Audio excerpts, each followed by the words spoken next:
मित्रांनो, घर असतं चार भिंतींचं, पण त्या भिंतींना श्वास देणारी, कोपऱ्या कोपऱ्यात ऊब पेरणारी, घराला घरपण देणारी एकच माऊली असते, ती म्हणजे आई. घरात पाऊल टाकताच जी शांतता मिळते ती भिंतींमुळे नाही, त्या आईच्या अस्तित्वामुळे असते. घरातला पहिला आवाज तिचाच आणि शेवटची काळजीही तिचीच.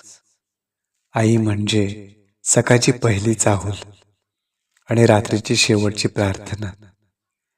घरातली प्रत्येक वस्तू तिच्या हातून बोलकी झालेली.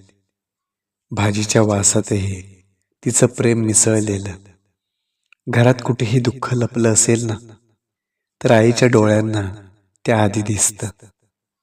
कोणी बोललं नाही तरी आईच्या काळजात सगळं उमटतं. ती थकते पण कधी सांगत नाही, तिला दुखतं पण ती रडत नाही. तिचं आयुष्य म्हणजे स्वतःला विसरून सगळ्यांना जगवणं. घरातल्या भांडणांवर ती शांततेचं पाणी शिंपडते. घरातल्या आनंदावर ती स्वतःचा आनंद गहाळ करून हसते. आई म्हणजे स्वयंपाकघरात उभं असलेलं देवालय आणि प्रत्येक घासात मिसळलेली तिची माया. तिच्या हातची भाकरी फक्त भूक नाही भागवत, तर ती मनालाही तृप्त करते. आई असते म्हणून घर सुरक्षित वाटतं. आई असते म्हणून अपयशही सहन होतं. जग सगळं कठोर झालं ना, तर आईचं मन मात्र कायम मऊ असतं. ती शिकवत नाही मोठमोठे धडे, पण तिचं वागणंच शिक्षण असतं. तिच्या शांत सहनशक्तीतूनच आपण माणूस होणं शिकतो. घरात एखादी खुर्ची रिकामी असली तरी चालतं, पण आईचा कोपरा रिकामा झाला तर संपूर्ण घर ओस पडतं.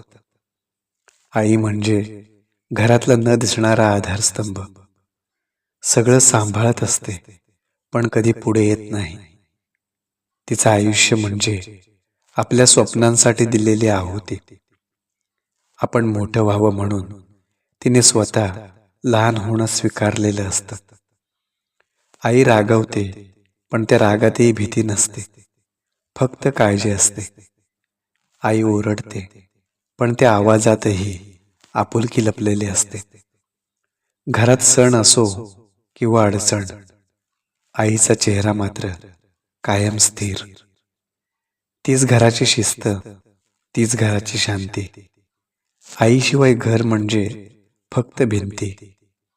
आईसोबत घर म्हणजे भावनांचं विश्व.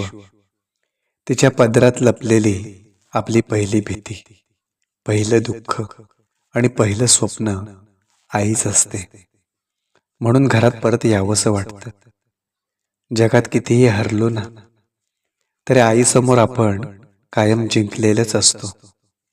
तिच्या मायेचं मोल कधीच शब्दात मावणार नाही. तिच्या त्यागाचं वजन कधीच तोलता येणार नाही. घराला घरपण देणारी माऊली म्हणजे आई. ती असते म्हणून घरात प्राण असतो. तिच्या हसण्यात सुख, तिच्या डोळ्यात आधार आणि तिच्या अस्तित्वात संपूर्ण आयुष्य सामावलेलं असतं. आई आहे म्हणून घर फक्त वास्तू राहत नाही, ते घर बनतं. आणि म्हणूनच आई म्हणजेच घराचं हृदय आहे. आई आहे म्हणूनच घर आहे.